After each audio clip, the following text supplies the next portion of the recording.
మన Funmoji fax channel ని ఎంతలా ఆదరిస్తున్న ప్రతి ఒక్కరికి మా ధన్యవాదాలు. ఇటీవలే ఫన్మోజీ ఫ్యాక్స్ పేజ్ ని ఫేస్బుక్ లో కూడా ఓపెన్ చేశాము. ఈ పేజ్ లింక్ కింద డిస్క్రిప్షన్ అండ్ పిన్ కామెంట్ లో ఉంది. వెంటనే ఆ లింక్ ని క్లిక్ చేసి మన ఫన్మోజీ ఫ్యాక్స్ పేజ్ ని లైక్ అండ్ ఫాలో కొట్టి యూట్యూబ్ లో ఆదరించినట్టుగానే ఫేస్బుక్ లో కూడా ఆదరిస్తారని మనస్ఫూర్తిగా కోరుకుంటున్నాం. చూడు తమ్ముడు, ఎవరితో అయినా పెట్టుకోవచ్చు కానీ భారతీయుడితో మాత్రం అస్సలు పెట్టుకోకూడదు. సుర్రు సుమ్ము అయిపోద్ది. ఏంట్రోయ్ అద్దం ముందు డైలాగులు చెప్తున్నావు? వచ్చింది ప్రశాంతంగా ఏది చేసుకునేదో. అది నిన్న భారతీయుడు సినిమా చూశాను. అప్పటి నుంచి దేశభక్తి నాలో ఉప్పొంగిపోతుంది. అవునా, నిజమా? అయితే ప్రెసెంట్ మన ప్రెసిడెంట్ నేమ్ చెప్పరా? అది పిసినగొట్టు లక్ష్మి. ఏంటి పిసినగొట్టు లక్ష్మియా? నేను అడిగింది కాలనీ ప్రెసిడెంట్ కాదురా, మన కంట్రీకి ప్రెసిడెంట్. ఓ అదా, క్వశ్చన్ అడిగే ముందు క్లారిటీతో అడుగు. నిన్న రాత్రే ప్రెసిడెంట్ గారితో ప్రెసిడెంట్ మెడల్ అందుకున్నట్టు కల కూడా వచ్చింది. ఇంకా ఆపరాని సోది. ద్రౌపది ముర్ము ఈవిడ ట్రైబల్ కమ్యూనిటీని రిప్రజెంట్ చేస్తూ ప్రెసిడెంట్ అయిన ఫస్ట్ వ్యక్తి. ఓ వావ్, ఇంకా మన దేశం గురించి ఏమైనా ఇంట్రెస్టింగ్ గా చెప్పే. ఓకేరా.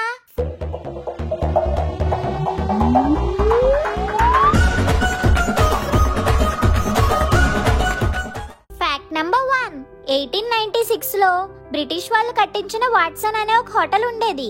ఒక భారతీయుడు ఆ హోటల్లోకి వెళ్ళిపోతుంటే కొంతమంది ఆయన్ని అడ్డగించారు. అలాగే హోటల్ బయట Indians and dogs are not allowed అనే బోర్డు కూడా పెట్టారు. ఆ ఇండియన్ ని తీవ్రంగా అవమానించి అక్కడి నుంచి పంపించేశారు. దీంతో ఆ భారతీయుడు వాళ్ళకి ఎలాగైనా బుద్ధి చెప్పాలి అని అనుకున్నాడు. ఈయన ఆ హోటల్ కి దగ్గరలోనే ఒక పెద్ద హోటల్ ని కట్టారు. ఎంతో ఆకర్షణీయంగా ఎన్నో సదుపాయాలతో ఈ హోటల్ ని నిర్మించారు. ఆ హోటల్ మరేదో కాదు, ఇప్పటి ముంబైలోని ది ఫేమస్ తాజ్ హోటల్. ఆ హోటల్ బయట cats and Britishers are not allowed అని బోర్డు కూడా పెట్టారు. భారతీయుడు దెబ్బ బ్రిటిషర్ సభ. ఆ హోటల్ ని కట్టించింది జంషెడ్జీ టాటా గారు. అమ్మ పూజ స్టార్ట్ అయినట్టుంది. ప్రపంచంలోనే అతి పెద్ద హిందూ దేవాలయం ఎక్కడుందిరా? ఇంకెక్కడా, మన ఇండియాలోనే. No, you are wrong. ప్రపంచంలో కల్లా అతిపెద్ద హిందూ దేవాలయం కంబోడియాలోని సియం రీప్ అనే ప్రాంతంలో ఉంది.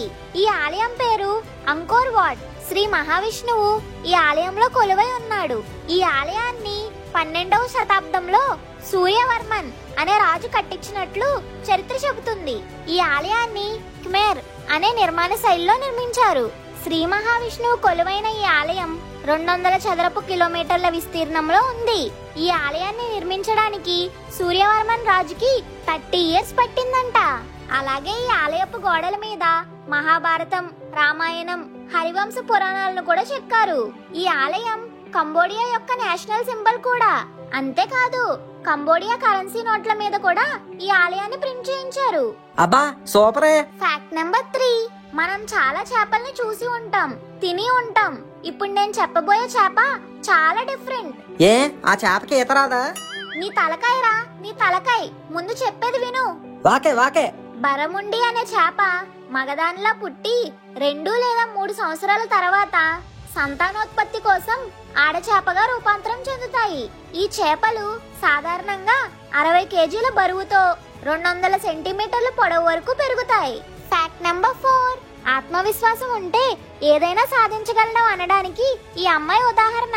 కాన్జెంటికల్ అనే వ్యాధి కారణంగా ఈమె పుట్టుకతోనే చేతులు లేకుండా పుట్టింది.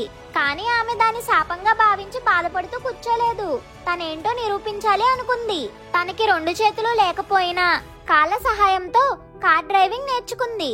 పియానో కూడా వాయిస్తుంది. అంతేకాదు ప్రపంచంలోనే చేతులు లేకుండా పైలట్ అయిన మొట్టమొదటి వ్యక్తిగా రికార్డ్ ని సృష్టించింది. ఆమె పేరు జెసికా కాక్స్. నిజంగా సూపర్. అంతేకాదురా, ఈమెకు బాక్సింగ్ లో 2 బ్లాక్ బెల్ట్లు కూడా వచ్చాయి. అమ్మ బాబాయ్, బ్లాక్ బెల్టా? నాన్నగారికి ఇవ్వద్దని చెప్పు. Fact number 5. అన్నయ్య, నువ్వు బాగా తిన్న తర్వాత ఏం చేస్తావు? ఇంకేం చేస్తా, అంతే ఏనిస్తా. కానీ అదే తేనుపుకు ఆవు తేనిస్తే ట్యాక్స్ కట్టాలని ప్రభుత్వం ఆదేశిస్తే ఎలా ఉంటుంది? ఇది ఎక్కడ వింతే? వింత కాదురా ముందు మొహోడా. ముందు చెప్పేది విను. ఆవు తేన్పినప్పుడు, మలమూత్ర విసర్జన చేస్తున్నప్పుడు మిథేన్, నైట్రస్ ఆక్సైడ్ లాంటి గ్లోబల్ వార్మింగ్ కి కారణమయ్యే గ్యాసెస్ రిలీజ్ అవుతాయి. ఈ ఆవులు మేకలు ద్వారా ఎన్విరాన్మెంట్ లోకి 14% గ్రీన్ హౌస్ గ్యాసెస్ రిలీజ్ అవుతాయని అంచనా. ఈ ఆవుల వల్ల గంటకు 361 నుంచి 668 కిలోల మిథేన్ విడుదలవుతుంది.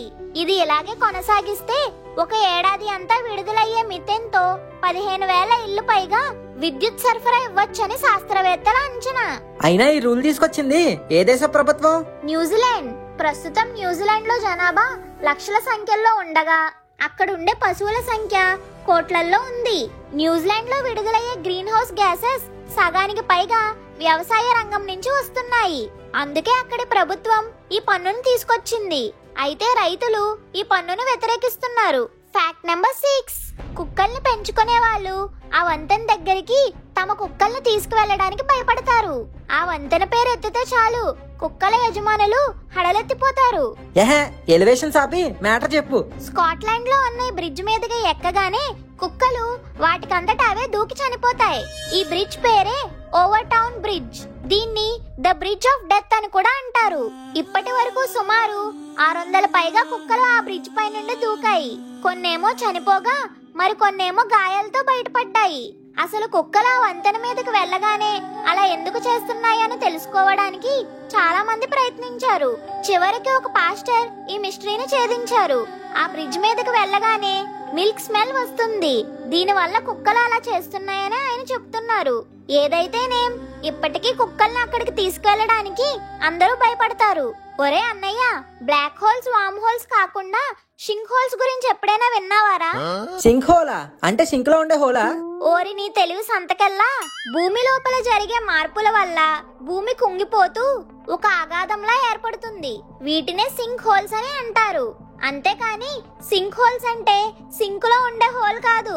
ఇటీవల చైనాలో ఒక పెద్ద సింక్ హోల్ ని కనుగొన్నారు. దీంట్లో ఒక పెద్ద అడవే ఉంది.